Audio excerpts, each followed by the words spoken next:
essa prece. Tudo que eu quero é estar perto e aprender a amar, a doar ao meu irmão sem nada esperar. Cristo Mestre, faz-me simples, pura e mansa, sempre aos outros ajudando, que eu esqueça minha dor, que eu reconheça que sem ti eu nada sou. Quando eu te encontrar, vou me lançar em teus braços. Senhor, és meu primeiro amor, fiel, verdadeiro. Serás sempre o único, meu dono, meu tudo. Usa-me, Senhor.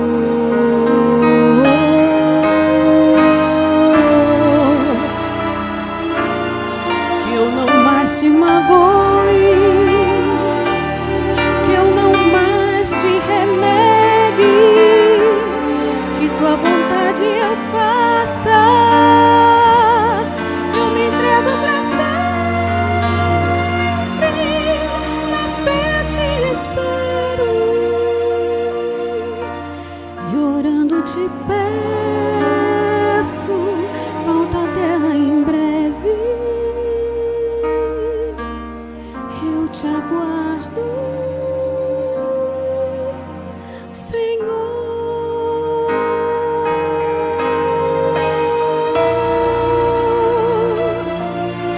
Quando eu te encontrar, vou me lançar em teus braços.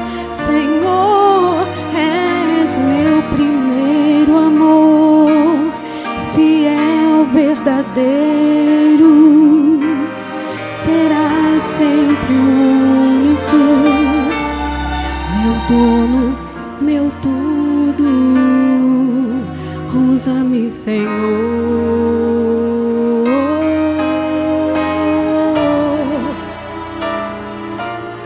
Que eu não mais te magoe, que eu não mais te renegue, que tua vontade eu faça. Eu me entrego pra sempre, na fé te espero, e orando te peço, volta à terra em breve. Eu te aguardo,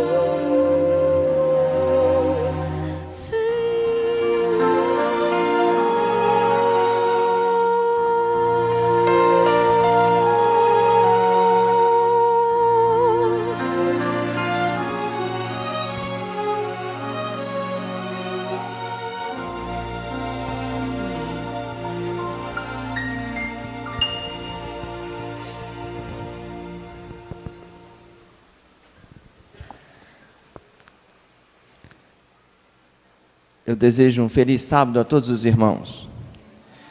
Que Deus continue nos abençoando.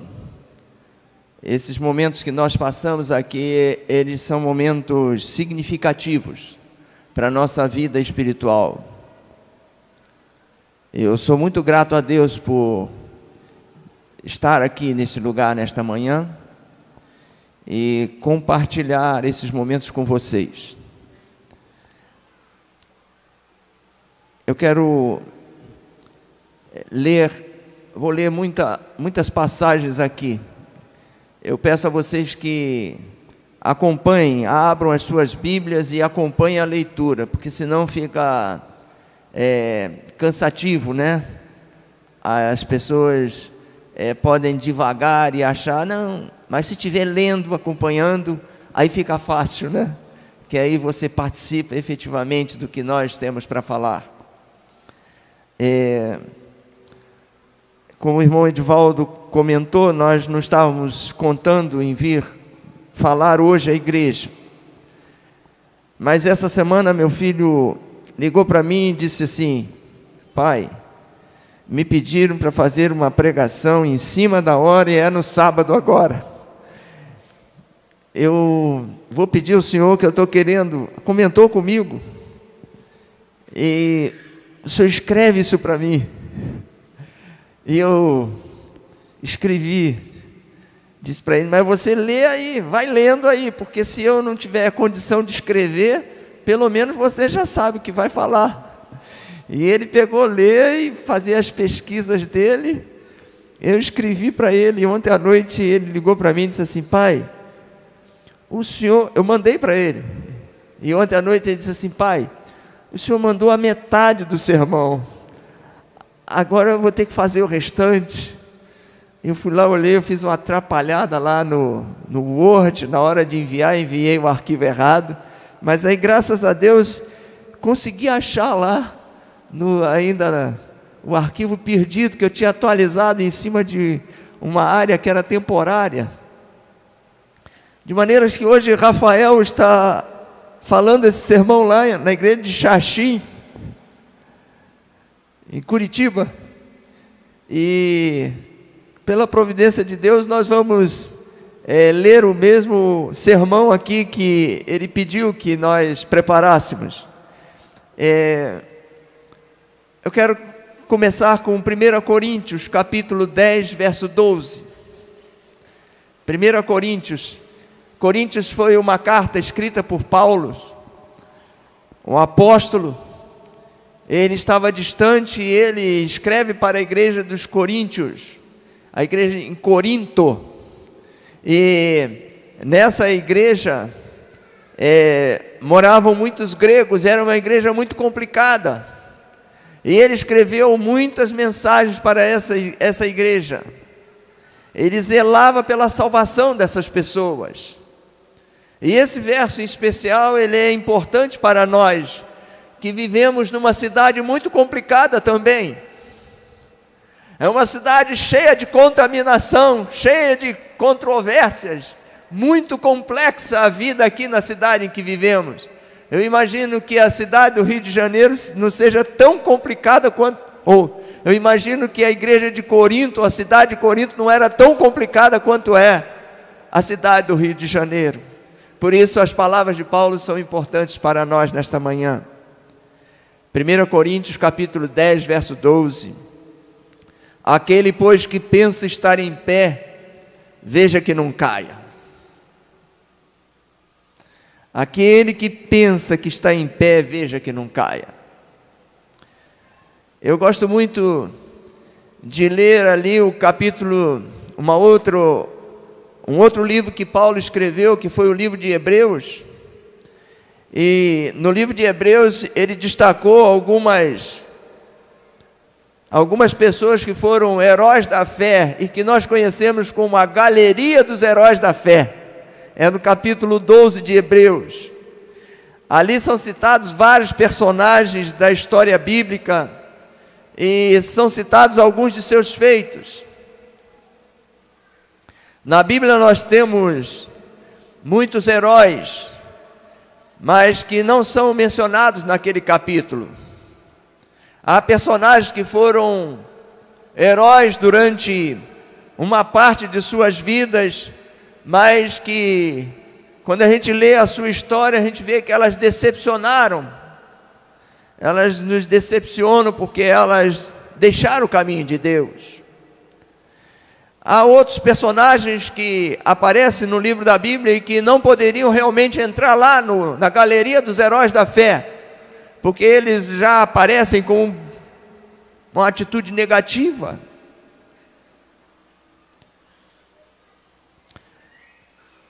A história sagrada, ela foi escrita para nosso ensino, para nossa advertência, para que aprendamos a viver uma vida cristã vitoriosa, para que tenhamos sucesso naquilo que Deus deseja para nós, para que o sonho de Deus se realize na nossa vida.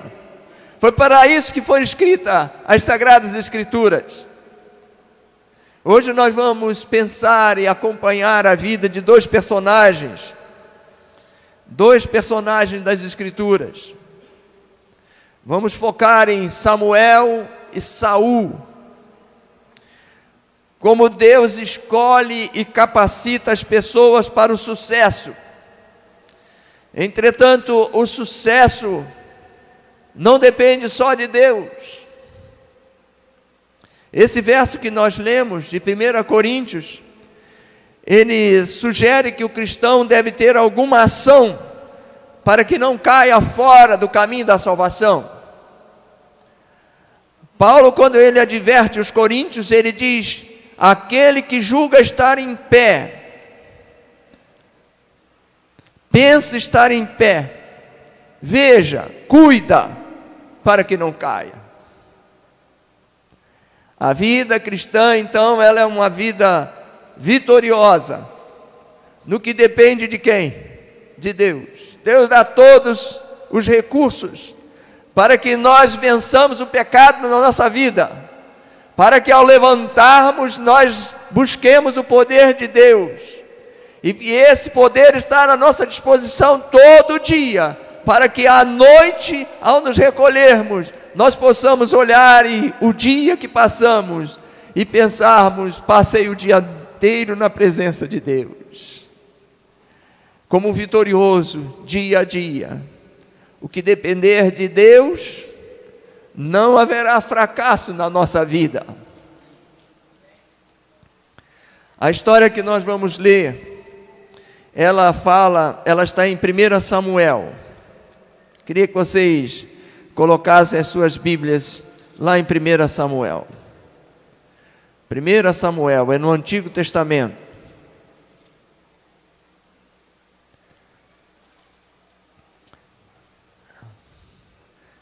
Nós vamos ler as passagens aqui a partir do capítulo 8. Vamos começar falando de Saul. Capítulo 8 de 1 Samuel. E nós vamos ler. O povo de Israel, ele havia se estabelecido em Canaã.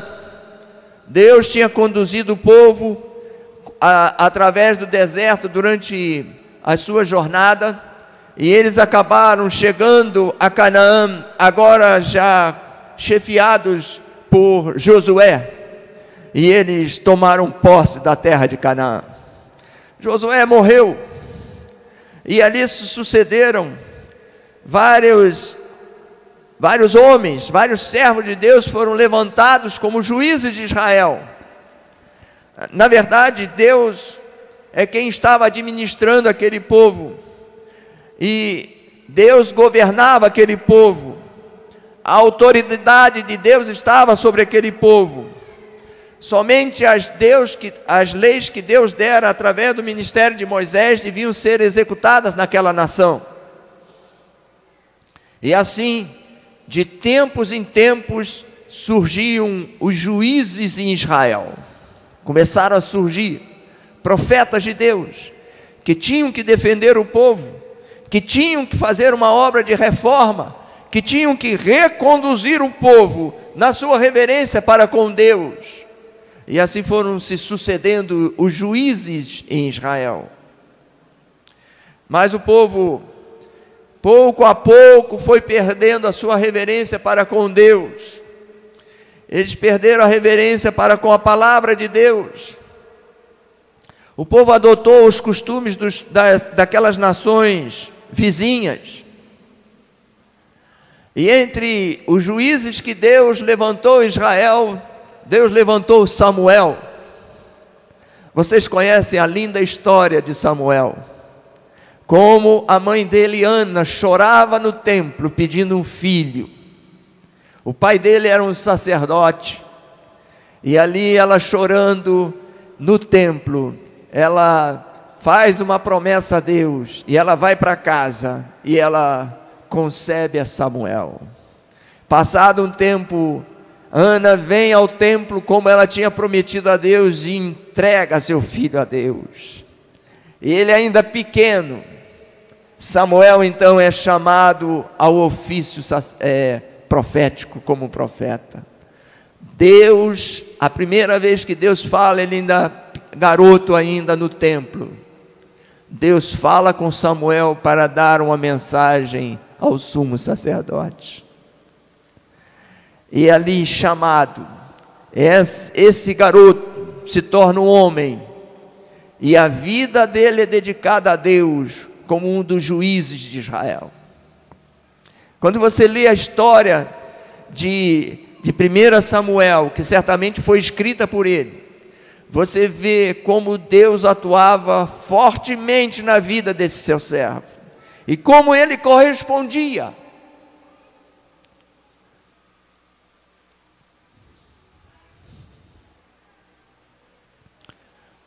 Corresponder aos apelos de Deus ao coração é a maneira de nós termos sucesso na nossa vida espiritual. Deus atua, fala ao coração, ou seja, a nossa mente, indica o caminho que devemos seguir. Quando nós correspondemos aos apelos de Deus, a nossa vida se torna uma vida vitoriosa, e se torna uma bênção para aqueles que vivem ao redor da gente. Samuel correspondia a todo o apelo que Deus fazia em seu coração. Mas aqui no capítulo 8,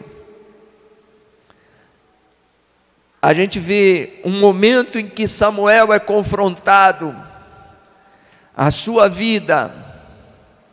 Capítulo 8, verso 3 a 5, quero ler com vocês.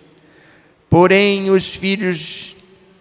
seus filhos não andaram pelos caminhos dele, antes se inclinaram à avareza e aceitaram subornos e perverteram o direito. Então, os anciãos todos de Israel se congregaram e vieram a Samuel a Ramá e lhe disseram: vê, já estás velho, e teus filhos não andam pelos teus caminhos. Constitui-nos, pois, agora um rei sobre nós, para que nos governe como o tem todas as nações. Isso foi como se fosse uma facada no coração de Samuel. Uma vida inteira administrando aquele povo. Ele tinha 3 funções.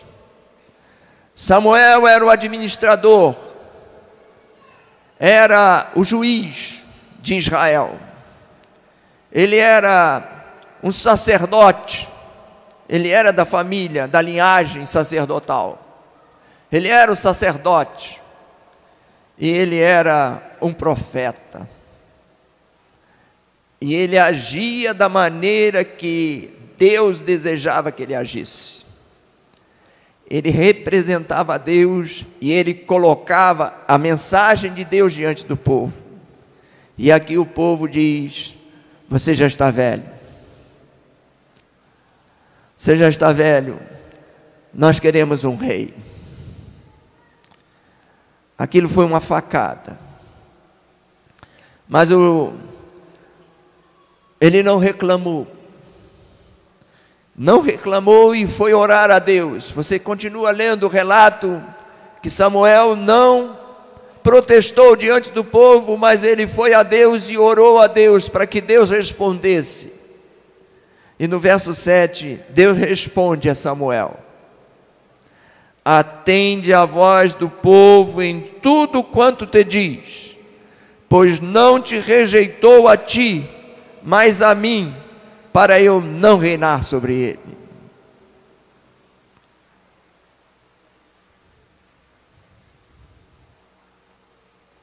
Você já pensou nessa palavra de Deus a Samuel? o povo não rejeitou a ti, Samuel.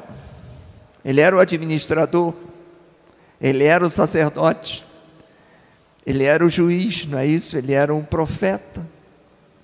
E Deus diz: o povo não rejeitou a ti, porque a obra que Samuel estava fazendo, Deus diz que através dele, Deus estava reinando sobre Israel. Deus reinava sobre Israel. Quem administrava Israel era Samuel. Quem era o profeta, quem era o sacerdote era Samuel. Mas quem estava governando era Deus.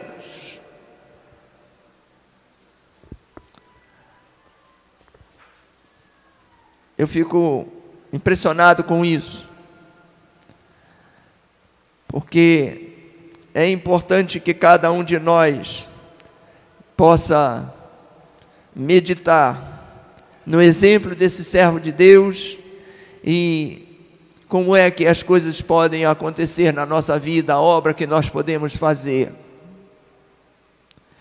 Mas nessa palavra Deus disse que eles estavam rejeitando o seu governo sobre eles. O profeta Samuel despediu o povo, dizendo que seria escolhido um rei. No capítulo 9, verso 16 e 17, diz assim, Deus falando a Samuel. Deus fala a Samuel e diz assim: amanhã, a estas horas, te enviarei um homem da terra de Benjamim, o qual ungirás por príncipe sobre o meu povo de Israel, e ele livrará o meu povo das mãos dos filisteus, porque atentei para o meu povo, pois o seu clamor chegou a mim. Aqui diz que Deus escolheu entre os filhos de Israel quem seria o rei, e anunciou a Samuel: amanhã eu vou te enviar um homem, e ele é quem vai ser o rei de Israel, vai ser o príncipe, porque através das mãos dele vou livrar o meu povo do inimigo, desse povo filisteu. Vou livrar. O capítulo 10, o verso 1 diz assim: tomou Samuel um vaso de azeite, lhe derramou sobre a cabeça e o beijou e disse: não te ungiu porventura o Senhor por príncipe sobre a sua herança, o povo de Israel? Saul foi encaminhado por Deus, foi apresentado a Deus. Samuel viu quem era aquele homem e Samuel o levou, ficou com ele naquele dia, e no dia seguinte, sozinho, você lendo aí você vai ver isso, sozinho, uma coisa separada, não foi em público. Samuel comunica a Saul que ele tinha sido ungido, escolhido por Deus para ser o rei de Israel. Eu não sei qual foi o critério de Deus, não sei mesmo como é que Deus escolhe as pessoas que vão dirigir o seu povo. Tem uma obra a ser feita e Deus olha para aquela obra que precisa ser feita e Ele procura entre os homens quem pode realizar esta obra. Eu não tenho dúvida que tem muita coisa a ser feita aqui neste lugar, através desta igreja, e Deus está olhando. Isso é que me emociona, porque Deus olha, fica olhando na vida e nas decisões que cada um de nós tomamos, como nós moldamos, como nós somos moldados, que característica eu tenho assumido, qual é o meu caráter. Ele é suficiente para realizar a obra que Deus deseja ser realizada.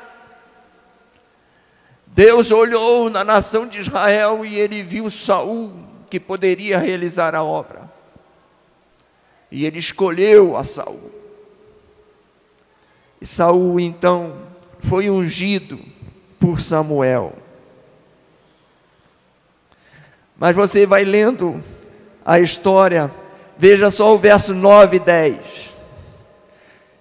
Saul então foi ungido rei de Israel, e no verso 9 diz assim: sucedeu, pois, que virando-se ele para despedir-se de Samuel, Deus lhe mudou o coração, e todos os sinais se deram naquele mesmo dia. Samuel disse para ele as coisas que iriam acontecer. Alguns sinais iriam acontecer para que Saul soubesse que era Deus quem estava dirigindo a vida dele. E os sinais aconteceram. E aqui diz que Deus mudou o coração de Saul. O verso 10 diz assim: chegando eles a Gibeá, eis que um grupo de profetas lhes saiu ao encontro. O Espírito de Deus se apossou de Saul e ele profetizou no meio deles.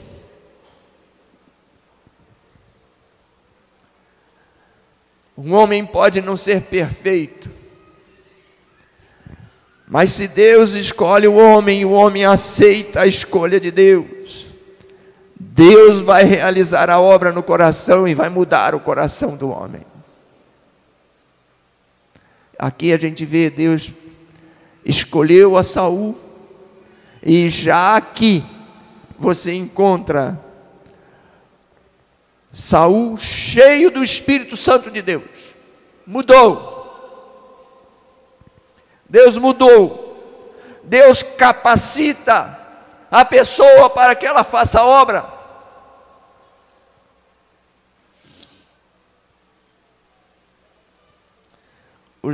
O capítulo, a história continua, diz que o povo de Israel, Samuel, depois dessas circunstâncias, ele convocou o povo e separou, e foi separando as famílias para indicar aonde estaria o rei de Israel. E finalmente, perante o povo, as sortes foram sendo lançadas, e finalmente a escolha de Deus ficou patente para toda a nação, que Deus tinha escolhido Saul. E ali as pessoas olharam, alguns ficaram satisfeitos, porque Saul era um homem alto e bonito. Diz que no meio da multidão ele se destacava, ele ficava acima das outras pessoas. E algumas pessoas olharam para Saul e disseram assim: opa, esse realmente serve para ser nosso rei. Mas outras pessoas olharam, algumas tribos olharam e disseram assim: não serve. Ignoraram a Saul. Foram embora para suas casas, vamos embora para a nossa casa. Mas aqui, Saul voltou para sua casa e foi cuidar das suas coisas. Algumas pessoas, alguns jovens, seguiram a Saul, impressionados pelo Espírito de Deus, aceitaram a escolha de Deus, e então tornaram-se a guarnição do rei, e seguiram a Saul. Saul volta para suas atividades. Era o rei de Israel, mas não era reconhecido como rei. Eis que, num determinado momento, então, os amonitas, eles se chegam e vão tomar conta de uma cidade de Israel. E a cidade, então, tenta fazer um acordo com eles, e eles dizem assim: não tem acordo. O único acordo que vai ter se vazar um olho de cada um. Se vazar o olho de todo homem aí, todo mundo ficar com um olho cego, aí eu aceito o acordo. Do contrário, não. Que situação! Já estavam cercados e não tinha jeito. Iam morrer de fome ou iam morrer mortos pela mão daquele camarada, aquele rei. Aí eles mandam mensageiros a Saul.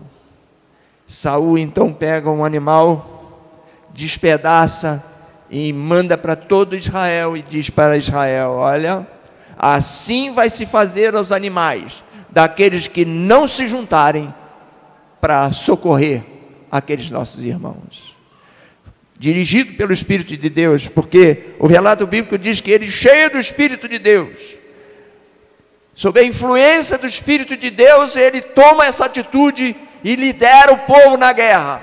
E ali então compareceram todos como um homem só, lutaram e acabaram com aquela situação. Aquele é o momento em que ele é reconhecido. E quando você lê o relato bíblico, depois dessa situação, em que ele, na sua primeira guerra, ele é vencedor e é reconhecido por todos, aí alguém diz para ele assim: aqueles que disseram que você não seria rei, agora é a hora de matá-los. E a resposta de Saul a eles é a seguinte: hoje é dia de vitória do Senhor, dia de alegria, não é dia de morte. Ninguém será morto. Nessa palavra de Saul, ele diz que o Senhor foi quem nos salvou. Não foi Saul quem salvou, mas foi a mão do Senhor. Esse era um ungido de Deus, o escolhido, rei de Israel, porque através desse homem Deus continuava governando. Quem reinava sobre Israel, sobre a mão desse rei ungido, era Deus, porque ele reconhecia o senhorio de Deus sobre a sua vida. Ele era misericordioso. Aqueles que politicamente tinham se levantado contra ele, agora recebiam a misericórdia dele. Tinham sido desprezados, tinham desprezado o rei, agora recebiam a misericórdia. O capítulo 11 continua, e no capítulo 12 você vê, depois dessa vitória, depois desse reconhecimento, Samuel então reúne o povo e põe para o povo, diz ao povo: eu já estou velho, e agora vocês têm o rei que vocês queriam. Samuel se despede do povo como juiz, não ia mais administrar, porque agora eles tinham um novo administrador que seria o rei. Era a hora do servo de Deus recuar e dar espaço para aquele que tinha sido escolhido por Deus para ser o rei de Israel. É muito bonito esse capítulo, porque quando você lê as palavras de Samuel, não tem jeito de não se emocionar, porque Samuel não se coloca em lamentação ou em repreensão ao povo por terem dito: você já está velho, coloca um rei no lugar. Samuel se põe diante do povo e ele fala ao povo que agora ele não seria mais juiz de Israel.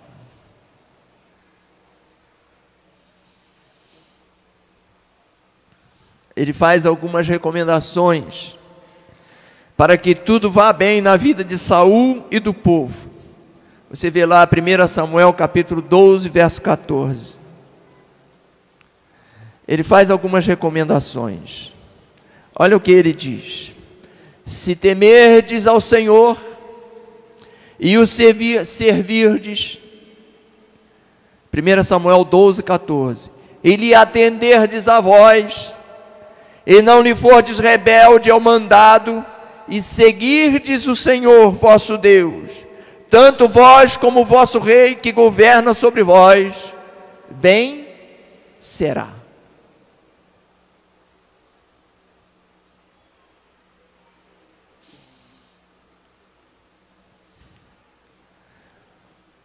Você lê esse capítulo depois em casa.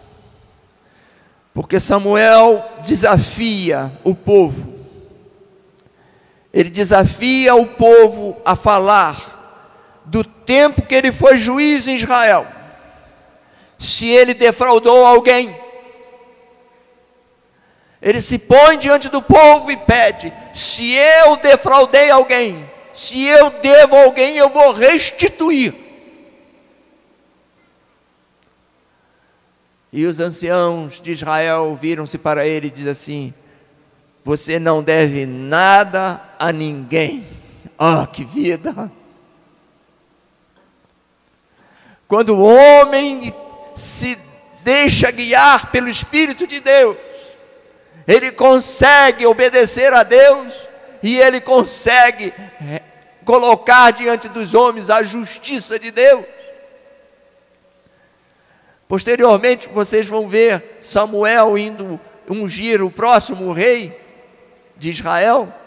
Depois vocês lendo o capítulo, a história, vocês vão ver como ele foi recebido lá na cidade onde morava a família de Jessé.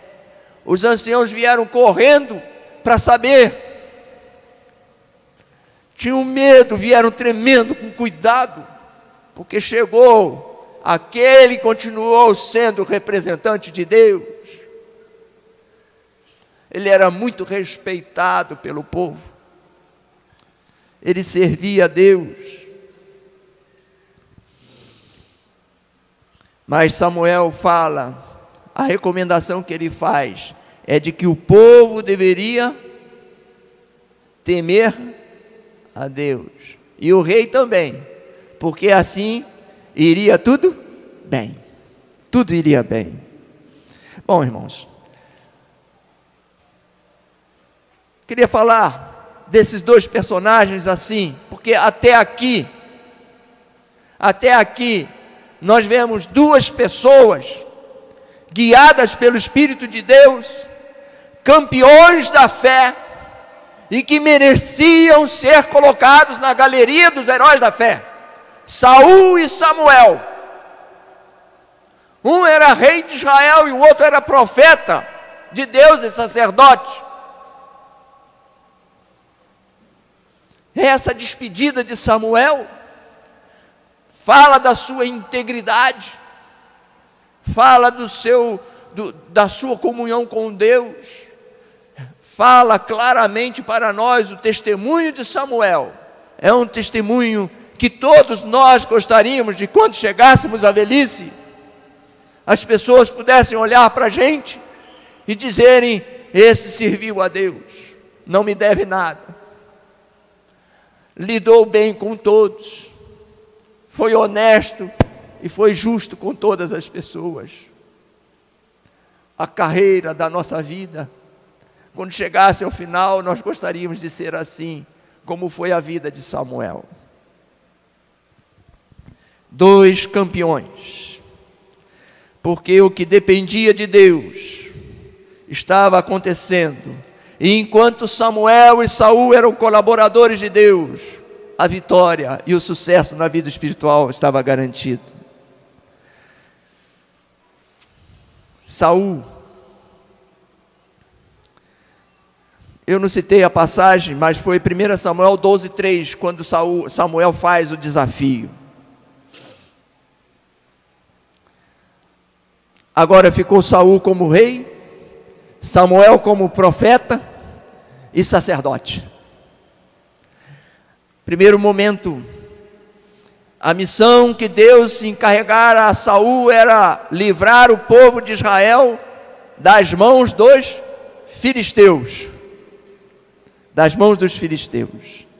E aqui agora, os filisteus tinham sofrido uma derrota pelo exército de Saul, e estavam todos agora, se ajuntaram numa determinada cidade, que era uma cidade de onde eles poderiam atacar todo o reino de Israel. E era muita gente. Os filisteus então, eles se ajuntaram naquele lugar, e dali então estavam atemorizando, já estavam dominando, porque eles não permitiam que em Israel existisse a função de ferreiro. Se não tem ferreiro, não tem o quê? Espada, não tem lança, não tem nada.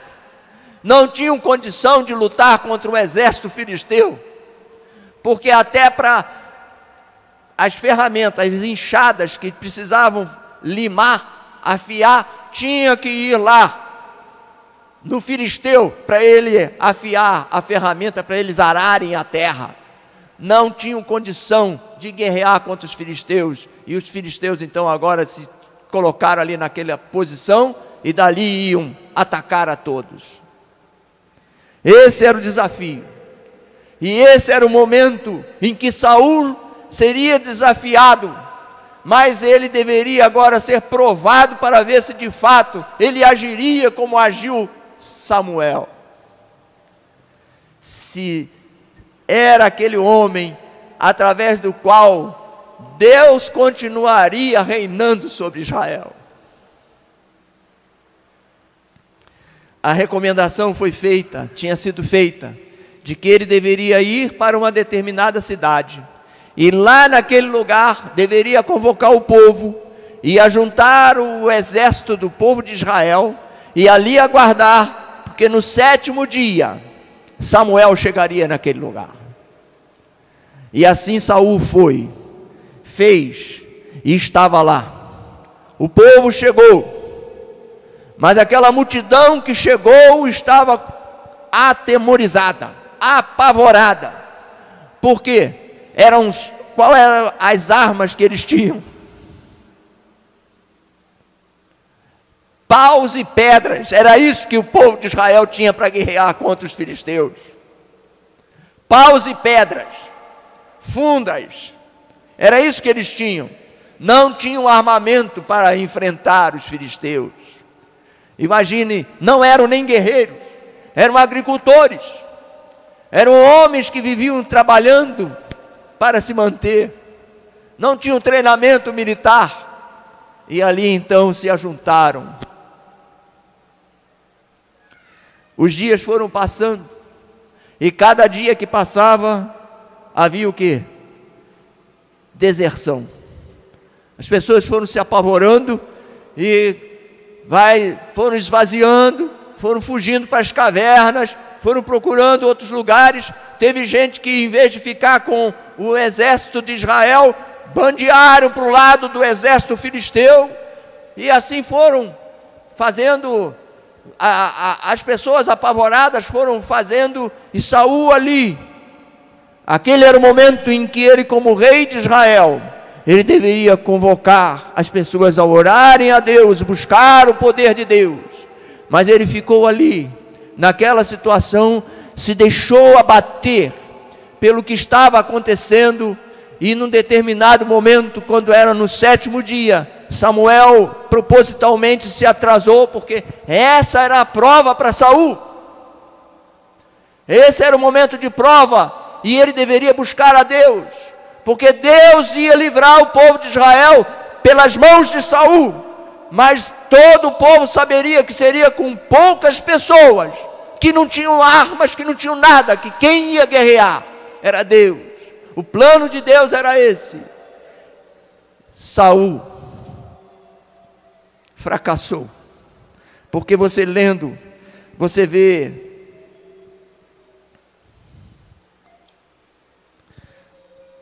capítulo 13, versos de 8 a 14, diz que ele esperou os 7 dias, mas no verso 9 diz assim: então disse Saul: trazei-me aqui o holocausto e ofertas pacíficas, e ofereceu o holocausto. Saul sabia que ele não era sacerdote, ele era apenas o quê? Rei. Quem deveria oferecer o holocausto? O sacerdote. E quem era o sacerdote? Samuel. Mas ele agora, como rei, ele vai e oferece o holocausto, e mal acabou de oferecer o holocausto, Samuel chegou, e ele foi ao encontro de Samuel. Samuel pergunta a ele: o que foi que você fez? E ele respondeu: vendo que o povo se ia espalhando daqui, e que tu não vinhas nos dias aprazados, e que os filisteus já tinham se ajuntado em Miquimais, eu disse comigo: agora descerão os filisteus contra mim a Gilgal, e ainda não obtive a benevolência do Senhor. forçado pelas circunstâncias, oferecia holocausto. Forçado pelas circunstâncias. Meu irmão, você recebe o poder de Deus para resistir ao mal na tua vida. Não tem circunstância que possa tirar o poder de Deus da tua vida. O poder de obedecer a Deus, ele é dado por Deus, e você basta tão somente confiar em Deus. As circunstâncias podem ser as mais terríveis, mas se tem um assim diz o Senhor, é por aquele caminho que o Filho de Deus deve andar. Não deve andar por outro caminho. Saul desviou-se do caminho e ainda fez as suas argumentações. Ellen White diz assim: não devemos seguir nossos impulsos, tampouco confiar nos juízos dos homens. Devemos olhar para a vontade de Deus e andar em conformidade com o seu definido mandamento, sejam quais forem as circunstâncias que nos rodeiem. Deus cuidará dos resultados. Pela fidelidade à sua palavra, podemos em tempo de provações demonstrar perante os homens e os anjos que o Senhor pode depositar confiança em nós nas circunstâncias difíceis, a fim de executar sua vontade, honrar o seu nome e abençoar o seu povo. Saul não se arrependeu disso, deu continuidade ao que achava que deveria ser feito, independente da vontade de Deus. Ele usou as formas da religião para influenciar o povo, pegou lá uns emblemas da religião, botou na frente, chamou um sacerdote, que era um sacerdote auxiliar, e botou na frente do exército, disse assim: nós vamos combater, nós vamos, não se preocupem, porque Deus está com a gente. E foi um fracasso aquele dia. Tinha só 600 pessoas com Saul, mas Deus não deu a vitória a Saul. Mas na família de Saul tinha um filho, Jonatas. Foi através de Jonatas que Deus deu o livramento.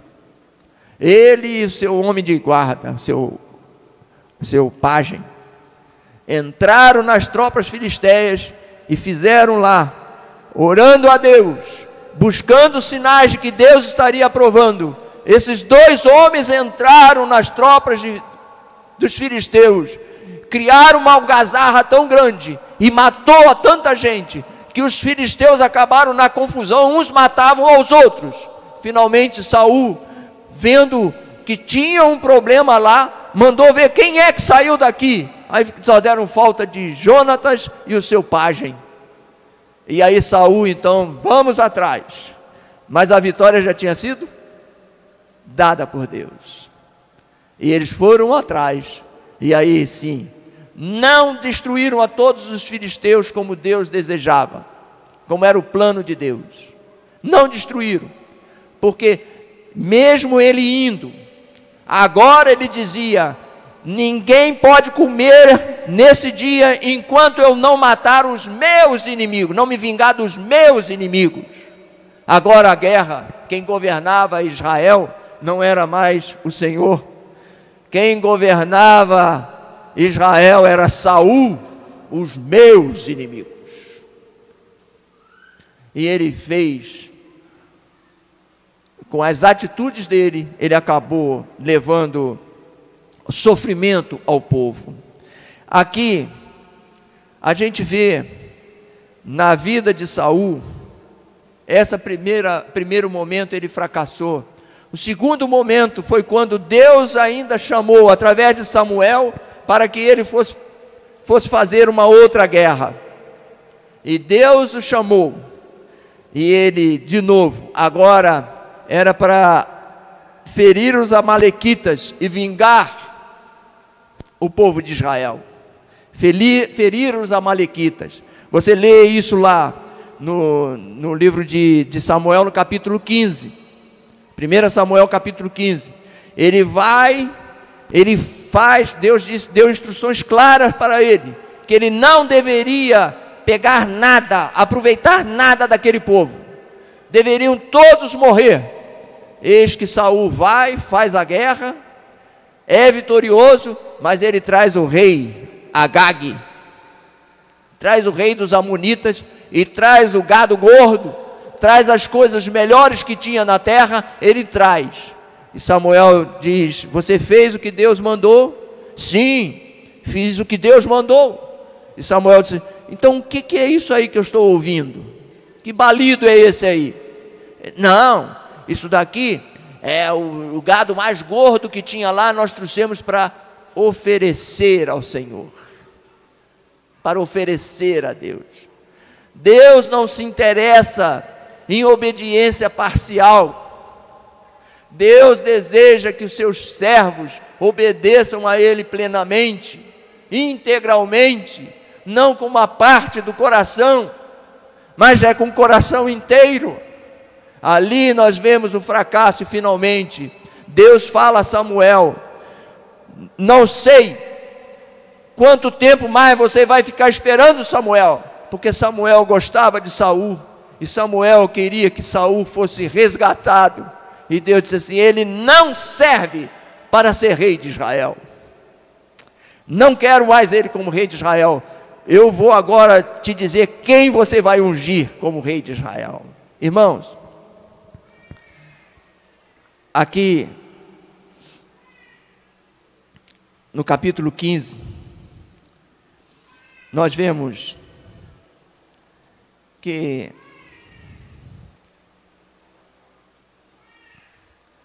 Deus espera de nós uma atitude correta diante de todas as providências que Ele tem tomado para a nossa salvação.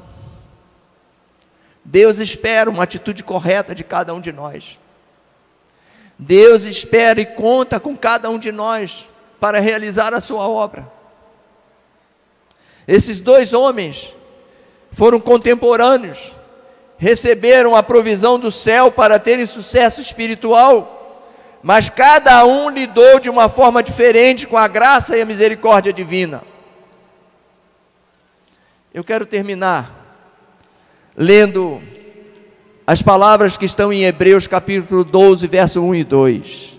Hebreus 12, verso 1 e 2. São as palavras que chamam a cada um de nós a santificação. Hebreus 12, versos 1 e 2. Portanto, também nós, visto que temos a rodear-nos tão grande nuvem de testemunhas, desembaraçando-nos de todo o peso e do pecado que tenazmente nos assedia, corramos com perseverança a carreira que nos está proposta, olhando firmemente para o autor e consumador da fé, Jesus, o qual, em troca da alegria que estava proposta, suportou a cruz, não fazendo caso da ignomínia, está assentado à destra do trono de Deus. Meu irmão, a galeria dos heróis da fé continua sendo montada. Ela não está restrita àqueles nomes que estão em Hebreus.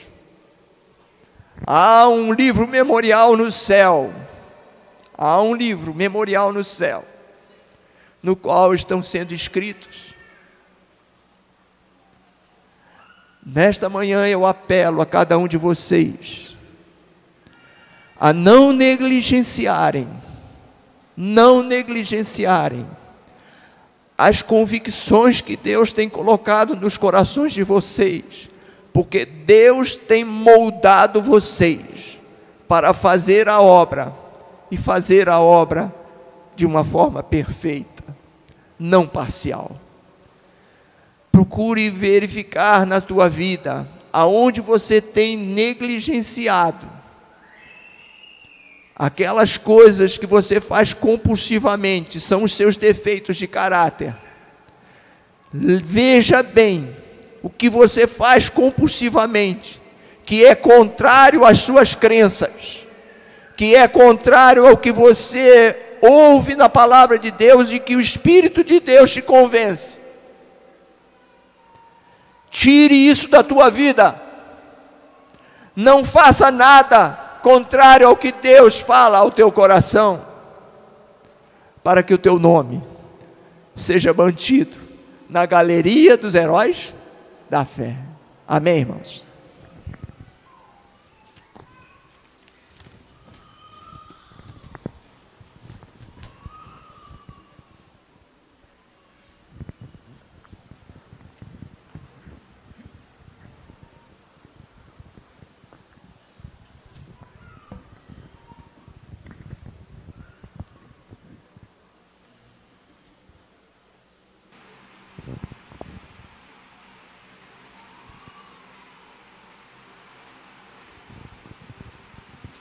Concluiremos o culto desta manhã entoando o hino de número 240. Bendita segurança.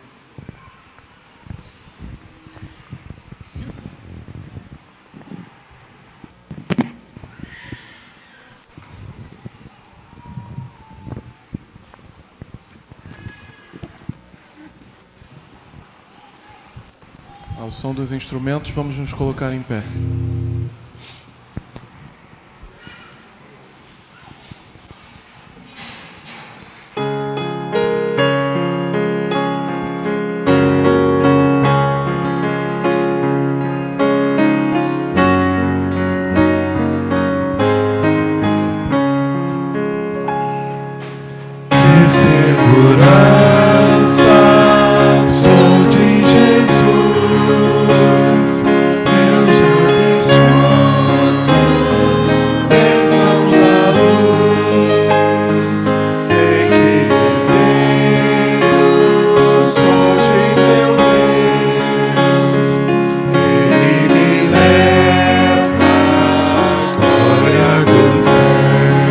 Canta minha alma,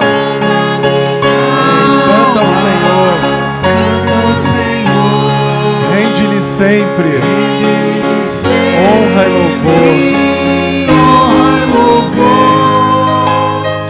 Canta minha alma, canta ao Senhor, rende-lhe sempre honra e louvor.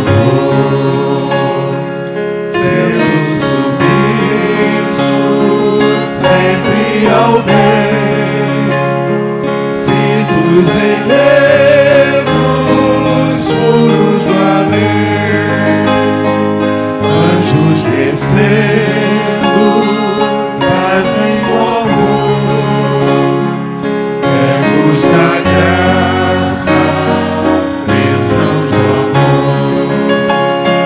Canta minha alma, canta ao Senhor, rende-lhe sempre honra e louvor. Canta minha alma, canta ao Senhor, rende-lhe sempre honra e louvor.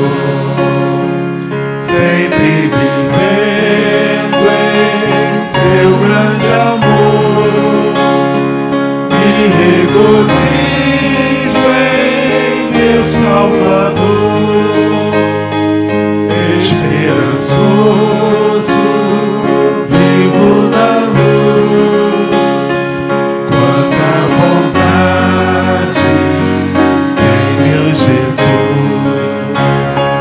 Canta minha alma, canta ao Senhor, rende-lhe sempre honra e louvor.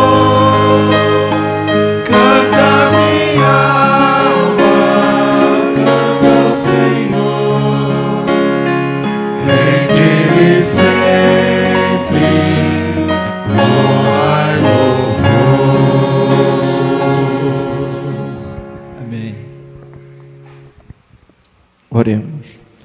Senhor, nós te damos graças pelo teu Espírito que tem atuado em nossos corações.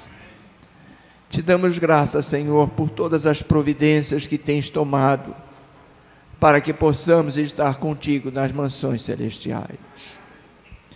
Pedimos a tua graça nos perdoando os nossos pecados. Pedimos a tua misericórdia, Senhor, sobre as decisões que foram tomadas aqui nesta manhã. Que o Senhor dê força a cada um para resistir aos seus defeitos de caráter, corrigi-los e dessa maneira viver uma vida vitoriosa na tua presença.